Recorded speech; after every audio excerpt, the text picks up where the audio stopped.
Существует распространенное заблуждение, что все предложения, которые переводятся в past progressive, на русский язык нужно переводить «я что-то делал», а если это обычный simple past, то переводим совершенным типом глагола «я что-то сделал». И совершенность, несовершенность глаголов, она характерна для грамматики русского языка, немножко характерна для грамматики английского языка, но проводить параллели и вот так вот, скажем, dumb down эту грамматику для студентов, это называется disservice. То есть студентам это не поможет, изучающим английский язык это не поможет, потому что будут проблемы. И я это в своей практике очень долго наблюдаю.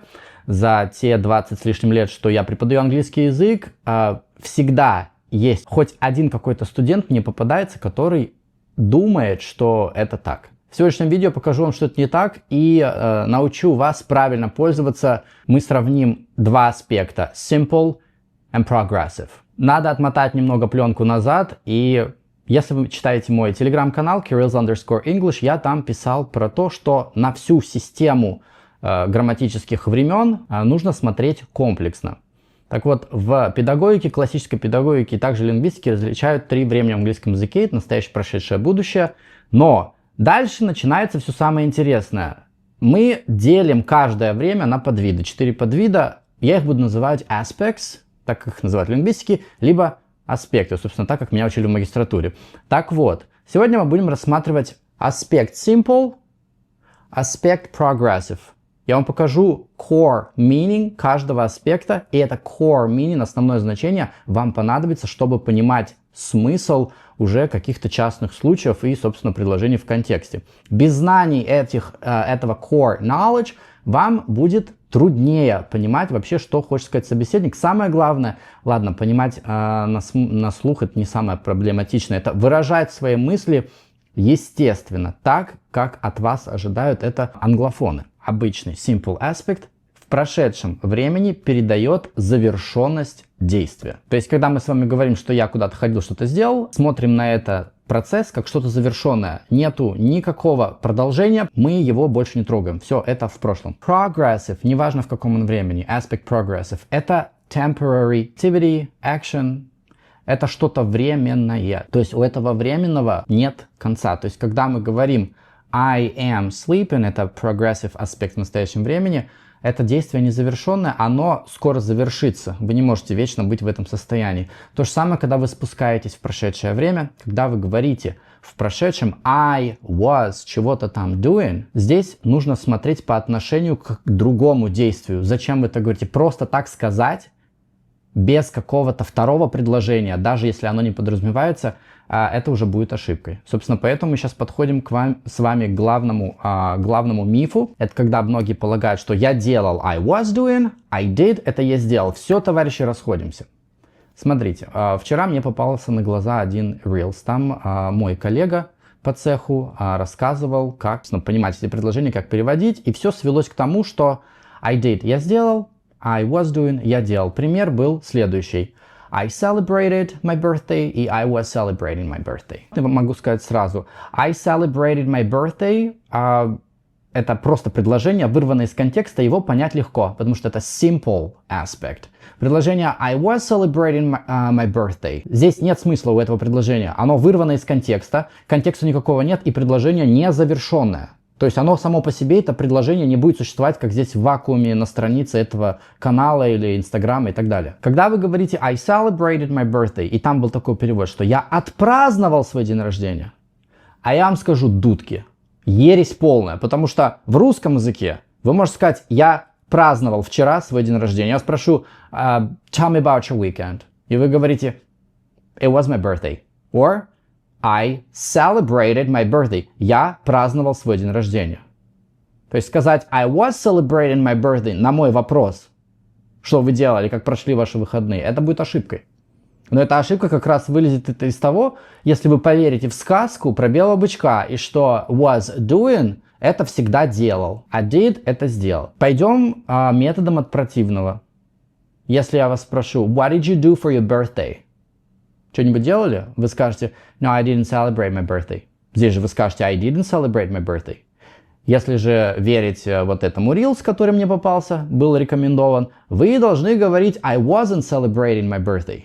Но это вообще полная хрень. Перевод ваш может варьироваться. Вы можете сказать «сходил», вы можете сказать «ходил». Это дело ваше. Вам главное понимать аспект временной, что он обозначает. Значит, если действие завершенное, вам нужно знать, что оно завершилось. Там уже какой перевод, неважно. Главное, чтобы он звучал естественно на язык, который вы переводите. Ну, так легче понимать информацию, ну и вообще красивше. Какой же смысл у предложения I was celebrating my birthday? Давайте немножко добавим контекст, я вам покажу, как это... Значит, I was celebrating my birthday, и тут мне хочется задать вопрос. И... Где второе действие? Параллельно чему? То есть там всегда будет подразумеваться, так как это незавершенное действие. Помните, все предложения в аспекте progressive, неважно, берете в настоящее, прошедшее, будущее, это действия незавершенные. Они либо происходили в конкретный момент, либо он подразумевается, либо его называют, либо это background information. Короче, там должно быть второе какое-то действие. Продлеваем. I was celebrating my birthday when you called me. Все, мысль завершилась. Ты мне звонил, я трубку не взял, потому что я был в процессе празднования. Либо I was celebrating my birthday. Вы говорите, когда конкретно? Вчера вечером, поэтому меня было очень трудно со мной связаться. Либо вы готовите слушателя к какому-то событию, рассказываете историю. То есть в storytelling мы используем past continuous или past progressive. Кстати, continuous это британская номенклатура, а progressive американско-канадская. Вы описываете, так сказать, background. Когда мы смотрим на какую-то картину, у нас есть foreground, это то, что на переднем плане, есть background, то, что на заднем плане. В storytelling, когда вы анекдот рассказываете, что с вами... Вы всегда даете background information, чтобы вас было лучше понимать. Так вот, этот past progressive описывает этот background information. И вы говорите, I was celebrating my birthday. И тут мы представляем, все прояснилось, ага, значит, процесс. And then the earthquake happened. И тут случилось землетрясение. То есть вы расчертили нам, взяли точку в прошедшем и разложили ее, растянули во времени, сделали рассказ интересней. И когда вы будете читать, если вы читаете fiction, non-fiction, неважно, обратите внимание, background information. Если я хочу интересную сказку, историю рассказать, я могу начать The weather was great that day. The sun was shining, the birds were chirping, and the people were walking by. Смотрите, вы уже представили себе светящее солнце, срущие поющие птички и люди, снующие туда-сюда. In 2015 I was attending college. Опять же, это часть истории. Я вам говорю конкретно, в 2015 году I was attending college. Это временный процесс. I attended college. Если я скажу, это будет как будто вы камерой просто смотрите на это как факт. Я не распространяюсь о том, что было, дополнительной информации вам не дам. Просто вот знаете, я вот такой-то, сякой-то ходил в колледж. Когда я рассказываю in 2015 I was attending college, вы от меня ждете, что я дальше что-то продолжу. И параллельно я чем-то занимался. In 2016 I was living in Japan. А в 2016 году я уже находился в Японии. Progressive aspect передает незавершенность действия. Глагол здесь получается imperfective, это несовершенный вид. И да, тут он совпадает с русским языком, что-то делал. Но это не значит, что simple past не может также переводиться. Понимаете, о чем я говорю? Так вот, в 2016 году я был в Японии. Это временный процесс, то есть меня сейчас там нет. Когда вам человек говорит I was exercising every morning last year, в чем здесь разница? Ну, в смысле разницы нет никакой. Что там прошедшее, что здесь прошедшее. Здесь главное, под каким углом вы с этой камерой бегаете и человеку показываете. I was exercising. Незаконченное действие. Вы это от меня уже в 10-й раз слышите. Я надеюсь, вы это запомните. То есть там будет подразумеваться какое-то второе действие. То есть, например, I was exercising every year because I wanted to shave extra weight. Сбросить лишние килограммы. То есть это временное событие, цель какая-то была. Or I was living close to the gym, it was just across the street from my house. Значит, давайте сделаем recap. Когда вы переводите предложения, написанные в past progressive или past simple, перевод какой угодно может у вас быть. Главное, чтобы вы понимали смысл и вот эти вот нюансы. То есть, если я вас спрошу, что вы делали вчера, и вы начинаете перечислять мне, я бегал, домашние дела делал, обратите внимание, делал, несовершенный вид глагола используем, смотрел Netflix, ходил в спортзал. Но вы также можете сказать, Я сходил на пробежку, я посмотрел Netflix, я сходил в спортзал, я сделал домашние дела. И тут вы сами уже решаете, вы как говорите обычно, я делал на выходных что-то или я сделал что-то на выходных. Это уже как вы смотрите.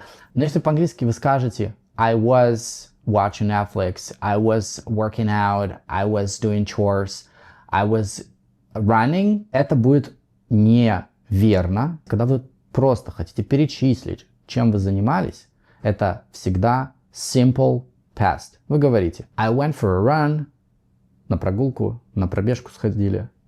I did some chores, домашние дела делали, стирка, глажка и так далее. I watched Netflix, посмотрел какой-то сериал на Netflix. And I worked out, ходил в зал или сходил в gym. Но здесь вы будете использовать simple past. И down переводится делал, не сделал. Повторюсь, у меня в Телеграме было про аспект simple, progressive. Я еще должен вам дописать perfect, и который объединяет два, perfect и progressive в одно. Я это напишу.